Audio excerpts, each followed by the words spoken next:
During the spawn, we get a large push of fish shallow, which makes for some really incredible fishing. Probably some of the most incredible fishing out of the entire year. Right, no. It seems like everybody out there on the water is catching fish, and big ones at that. Oh my gosh! I got him! I got him! Oh my gosh, it's a giant! But during the spawn, they spend all of this time guarding their nest and not much time eating, which leaves these fish very stressed. So how do bass recover after the spawn? What do they eat and what do they turn to? The answer, right here. Bluegills. Bass often target bluegill beds directly after the spawn because they can target the pesky enemies that were terrorizing them while they were guarding their eggs, and also get an easy meal without having to travel really far. So what are bluegill beds? How do you even find them? And what do you even use to fish them? In this video, we're gonna break down just that. We're gonna talk about what are bluegill beds, how they set up, where you can find them, and more importantly, the baits you use to fish them. So bluegill spawn almost directly after bass get done spawning, specifically when largemouth get done spawning. The way they do it though is a little bit different. When bass spawn, they tend to spawn in groups, but they're spread out. There's one bed here, one bed there. Versus when bluegill spawn, they do it in large clusters. And when I say large clusters, this can mean anywhere from 5 beds to 100 beds, depending on the body of water you're on. Their beds are a lot smaller than bass beds, and they're not spread out like bass beds are. They are back to back to back to back. It almost looks like a piece of honeycomb or a waffle, the way they're spread out. They are put directly next to each other. And the bluegill are a lot more active when they defend it. They don't leave the beds, they stay directly on top of them unless you happen to walk right on top of them. They are very territorial. And so what you'll see them doing is they make donuts over and over again around their beds. They are very aggressive toward one another and toward anything else that gets in their way. This is what makes them perfect for largemouth to eat them. What largemouth tend to do is they will set up on the edges of the bluegill beds and just hang out.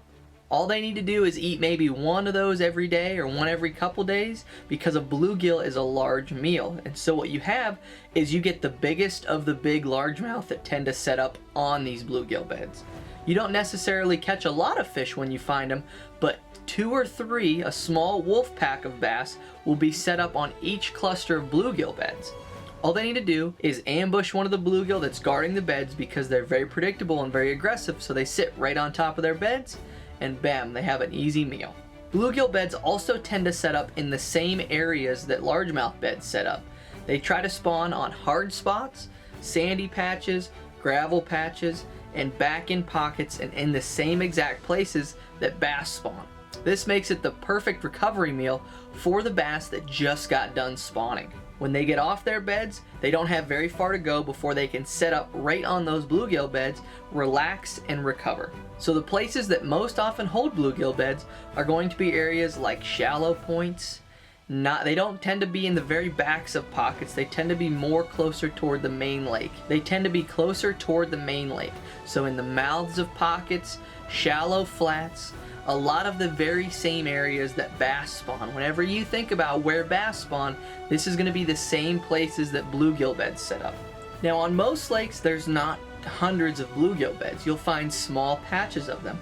That makes them very valuable, and most oftentimes bass are going to be there no matter what. However, there are a lot of lakes that get lots and lots of bluegill beds. There's a very large bluegill spawn. Then you can't just look for the bluegill beds, you have to look for where the bluegill beds are set up. Oftentimes bluegill will spawn all over the place, similar to where bass spawn, but you need to look where they should be set up and according to where bass want to be during this time of year. They want to be closer to the main lake because it's in that post-spawn period where they're trying to get out to the deeper water, so they want to have that comfortable access. So the places that most easily set up like this are going to be places near deep water. So not all bluegill beds are created equal. A lot of times it takes hours and hours of spending time behind the graphs looking for bluegill beds and looking for the best bluegill beds. This might be bluegill beds that have a stump in the bluegill beds, or a log, or something in their area. Something with grass maybe on the edge of some hydrilla, milfoil, etc. Finding the best looking bluegill beds on a point, at the mouth of a pocket, trying to figure out which ones are created different. You can also spend a lot of time on your trolling motor. You can also spend time looking with your eyes up shallow. There are bluegill beds that set up in 3 foot or less depending on the lake that you're on, and a lot of times you can just put hours on the trolling motor, looking around and finding those bluegill beds, and then visually seeing the bass on those bluegill beds. This will give you a confirmed identity, let you know how big the bass are when they're there, and let you know exactly where you need to be and where they set up. So the way I actually found out about bluegill beds and how they set up and how big of bass actually sit on there was I was paired in a Bassmaster Open with John Cox on Lake Chickamauga, which with any of you are familiar with this is the event that he won. So what we ended up doing was we were running shad spawn in the morning, and then we were targeting bluegill beds in the afternoon.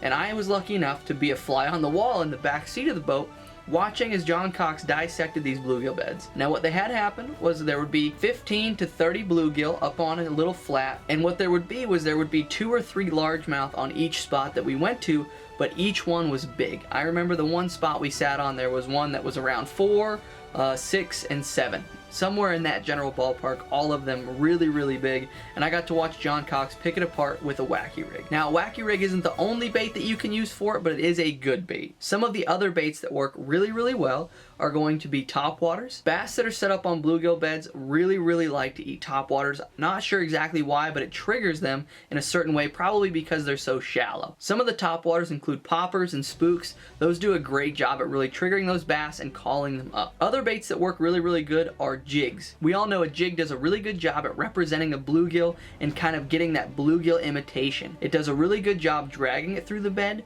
also using it as a swim jig to create that swimming bluegill motion. Another moving bait is the Berkeley Gilly. It is a really lifelike 3D printed holographic bluegill shaped bait that does a really good job at looking a lot like a bluegill when you see those bass up on those beds. If those baits don't work, typically what I'm going to do next is then I will go to the more finesse style baits, something like a Nico rig, a Wacky Rig, or a Dropshot. Those are going to be the baits that I go to after those other baits don't work, because this is going to be my cleanup bait.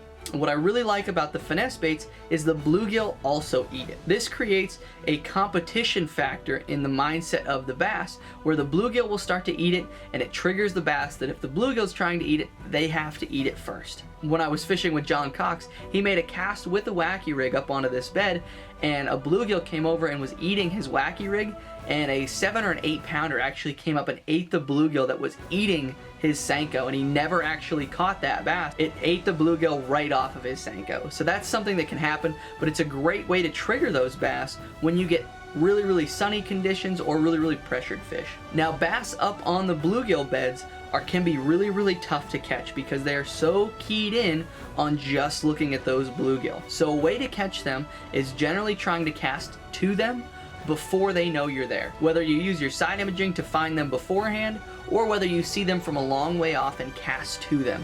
But either way, your best bet is to cast to them before those fish know you're there. Because once you get really, really close, it's going to be a lot harder to catch those fish, and you're going to have to try a lot finessier baits to do so. So my approach on bluegill beds is going to be a little bit different depending on the conditions that I find myself in. Whether you have sunny and flat calm, a little bit of wind, or overcast and rainy conditions, that will generally dictate my approach. If I have a little bit of wind, overcast, cloudy conditions, then I'm going to try to go with more moving baits right off the get-go. I will try to go with topwaters first, whether it be a popper or a spook, if the bluegill beds are less than 5 feet of water. And then I might try to go with something like a square bill to cover that water and imitate that bluegill. Square bill is another great bait to cover water because it digs into the bottom and looks like a bluegill coming across there, can really trigger those fish. If I have sunny and flat calm conditions, oftentimes I find myself throwing something like a shaky head or a Nico rig first cast, just because it's so flat, calm, and sunny. A lot of times I like that finessier approach, doesn't make a big splash on the water, and it's not going to spook those fish. If I find my bluegill beds are in grass, that's when I like to go more to the Swimjig approach or the Berkeley Gilly, because it does a lot better job at coming through grass. If I find myself fishing deeper bluegill beds, that's when I'll drag baits like a shaky head, or I'll drag a jig through those bluegill beds, something a little bit deeper along those lines, something that I can make bottom contact with. As promised, we're going to continue to do the Bible verses at the end of this. So one that I want to talk about is one we had in service the other day, and it is in the book of James. It is James 1, 2, and 3. And what it says is, consider it pure joy, my brothers and sisters, whenever you face trials of many kinds, because you know that the testing of your faith produces perseverance.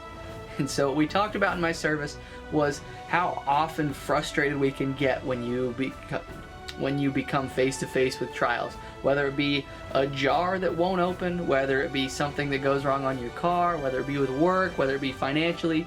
Most oftentimes the words we first reach for are not the brightest or the kindest, right? We get very, very frustrated. What this is saying is be joyous when you come face to face with these trials, because that's what they are, is trials. And have faith in the Lord that you're going to overcome these trials, and these trials are good for you. So instead of getting really, really mad, just be happy with it. Be thankful that you're facing these trials, because in the end it's all going to be worth it. So thank you guys so much for watching. I thank you all for the support that you give in this channel. If you want to see more of my content, hit that subscribe button to follow along. But God bless every single one of you guys, and I can't wait to see you guys in the next video.